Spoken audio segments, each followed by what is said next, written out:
Sometimes when presented with data, we want to analyze that information in a way that would allow us to detect patterns or to explore in certain areas. It might lead us to question the information in a certain particular way. But it's like we're given a body of information and we just want to look at it and look for trends in the information. Now, the techniques that are used in this exploratory adventure are techniques in exploratory data analysis. And we've looked at one technique, and that's the technique of using histograms. In this segment, we're going to talk about stem and leaf displays, and in a later chapter, we're going to talk about box and whisper plots. Now, the exploratory nature of this, it's kind of like we're getting general information and we want to look for trends or patterns. And contrast that with a kind of analysis where we are directed or we're focused in a certain area where we're controlling certain items within an experiment.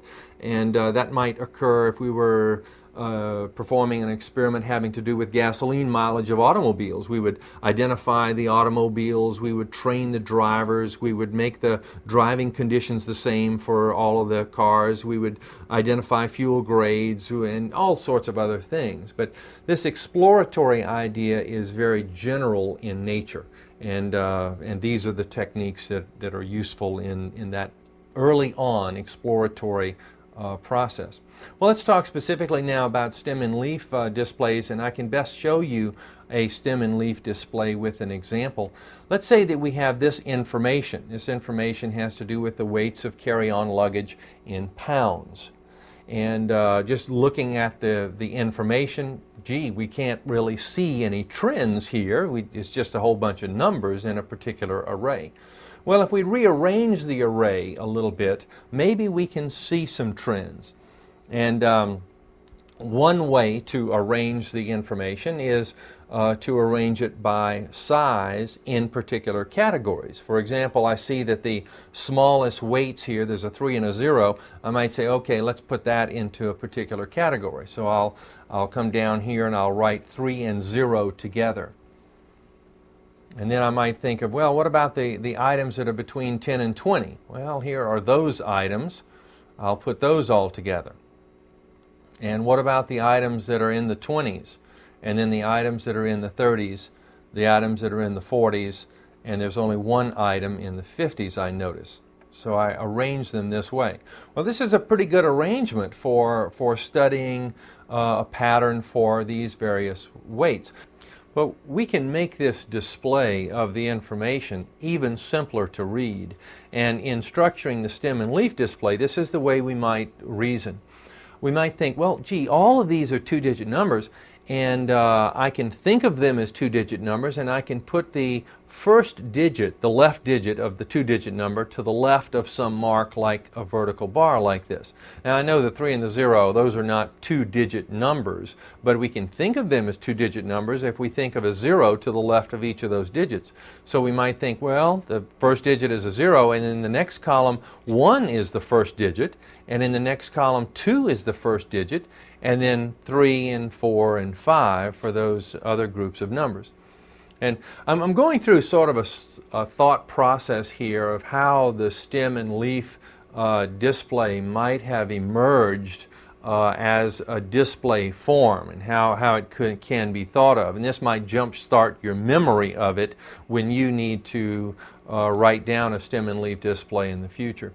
Well, we take the idea even further, that if we are listing the left digit in this group of numbers, then we don't need to write the left digit on the right side of that vertical bar. For example, for the 12, 17, 18, 18, 19, 12, and 18, we can think, well, the 1 is already to the left of the vertical bar, so let's take out the 1s and just list the right digits. You see, and now the numbers at the right side are in a simpler form to read, and yet we still maintain the integrity of the information from the data that was originally given to us. And that's the great advantage of stem and leaf displays, is that they maintain, you keep the information that you're originally given to analyze. You see, from what we have written here, we know that 18, for example, appears 3 times in our body of information. We know that because of those 3 8s